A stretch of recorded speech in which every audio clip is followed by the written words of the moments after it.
Genesis 3. Now the serpent was more crafty than any beast of the field that the Lord God had made. And he said to the woman, Did God really say, You must not eat from any tree in the garden? The woman answered the serpent, We may eat the fruit of the trees of the garden.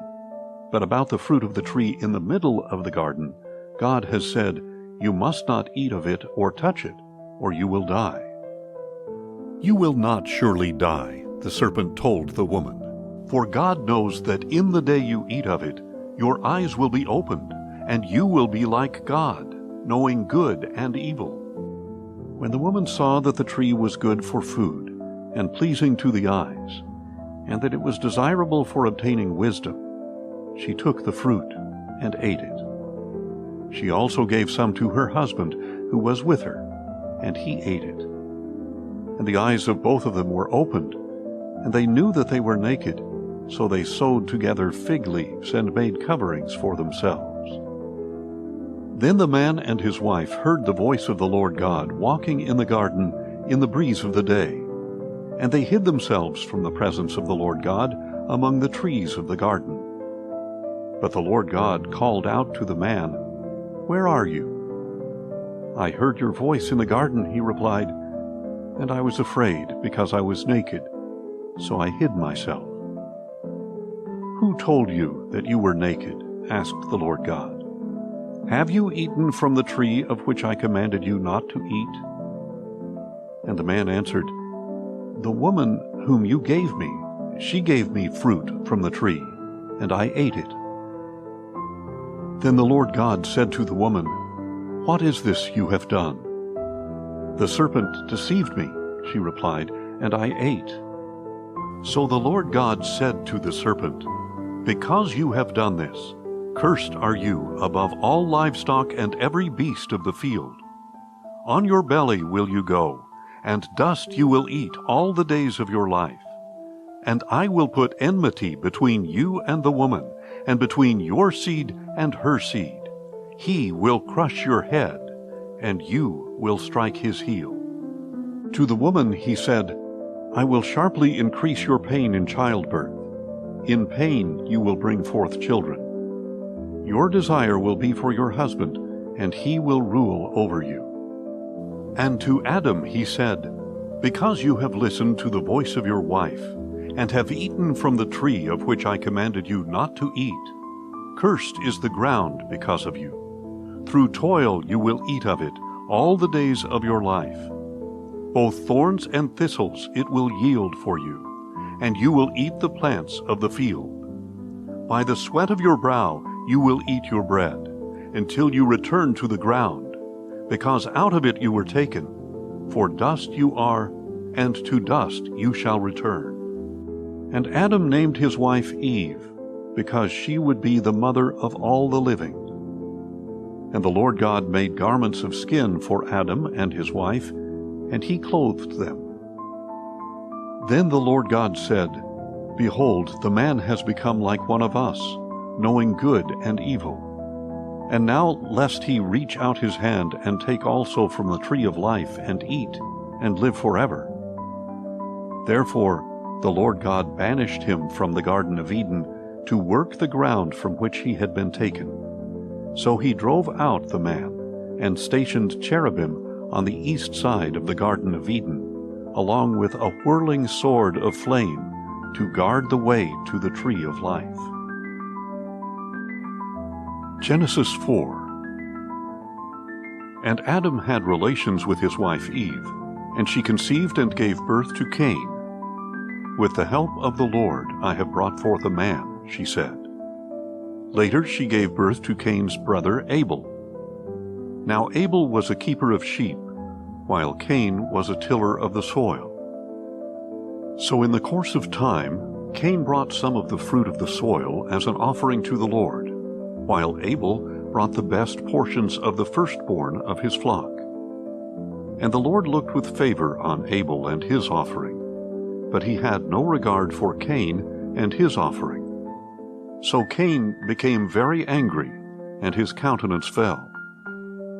"Why are you angry?" said the Lord to Cain, "and why has your countenance fallen? If you do what is right, will you not be accepted? But if you refuse to do what is right, sin is crouching at your door. It desires you, but you must master it. Then Cain said to his brother Abel, "Let us go out to the field." And while they were in the field, Cain rose up against his brother Abel and killed him. And the Lord said to Cain, "Where is your brother Abel?" "I do not know," he answered.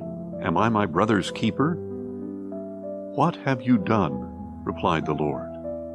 "The voice of your brother's blood cries out to me from the ground. Now you are cursed and banished from the ground, which has opened its mouth to receive your brother's blood from your hand. When you till the ground, it will no longer yield its produce to you. You will be a fugitive and a wanderer on the earth." But Cain said to the Lord, "My punishment is greater than I can bear. Behold, this day you have driven me from the face of the earth, and from your face I will be hidden. I will be a fugitive and a wanderer on the earth, and whoever finds me will kill me." "Not so," replied the Lord. "If anyone slays Cain, then Cain will be avenged sevenfold." And the Lord placed a mark on Cain, so that no one who found him would kill him. So Cain went out from the presence of the Lord and settled in the land of Nod, east of Eden.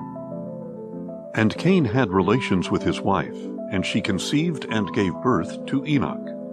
Then Cain built a city, and named it after his son Enoch.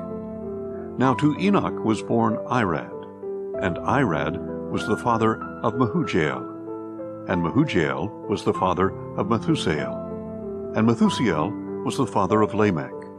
And Lamech married two women, one named Ada, and the other Zillah. Ada gave birth to Jabal. He was the father of those who dwell in tents and raise livestock. And his brother's name was Jubal.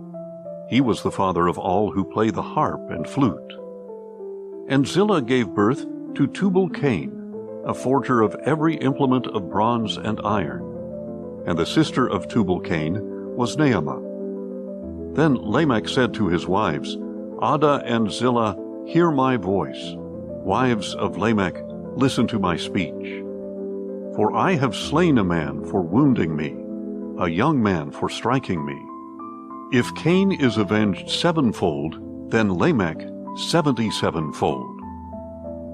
And Adam again had relations with his wife, and she gave birth to a son, and named him Seth, saying, "God has granted me another seed in place of Abel, since Cain killed him." And to Seth also a son was born, and he called him Enosh. At that time men began to call upon the name of the Lord. Genesis 5. This is the book of the generations of Adam. In the day that God created man, he made him in his own likeness. Male and female he created them, and he blessed them. And in the day they were created, he called them man. When Adam was 130 years old, he had a son in his own likeness, after his own image, and he named him Seth. And after he had become the father of Seth, Adam lived 800 years and had other sons and daughters. So Adam lived a total of 930 years, and then he died. When Seth was 105 years old, he became the father of Enosh. And after he had become the father of Enosh, Seth lived 807 years and had other sons and daughters. So Seth lived a total of 912 years, and then he died. When Enosh was 90 years old, he became the father of Kenan. And after he had become the father of Kenan, Enosh lived 815 years and had other sons and daughters. So Enosh lived a total of 905 years, and then he died. When Kenan was 70 years old, he became the father of Mahalalel. And after he became the father of Mahalalel, Kenan lived 840 years and had other sons and daughters. So Kenan lived a total of 910 years, and then he died. When Mahalalel was 65 years old, he became the father of Jared. And after he had become the father of Jared, Mahalalel lived 830 years, and had other sons and daughters. So Mahalalel lived a total of 895 years, and then he died. When Jared was 162 years old, he became the father of Enoch. And after he had become the father of Enoch, Jared lived 800 years, and had other sons and daughters. So Jared lived a total of 962 years, and then he died. When Enoch was 65 years old, he became the father of Methuselah. And after he had become the father of Methuselah, Enoch walked with God 300 years, and had other sons and daughters. So Enoch lived a total of 365 years. Enoch walked with God, and then he was no more, because God had taken him away. When Methuselah was 187 years old, he became the father of Lamech. And after he had become the father of Lamech, Methuselah lived 782 years, and had other sons and daughters. So Methuselah lived a total of 969 years, and then he died. When Lamech was 182 years old, he had a son, and he named him Noah, saying, "May this one comfort us in the labor and toil of our hands, caused by the ground that the Lord has cursed." And after he had become the father of Noah, Lamech lived 595 years, and had other sons and daughters. So Lamech lived a total of 777 years, and then he died. After Noah was 500 years old, he became the father of Shem, Ham, and Japheth.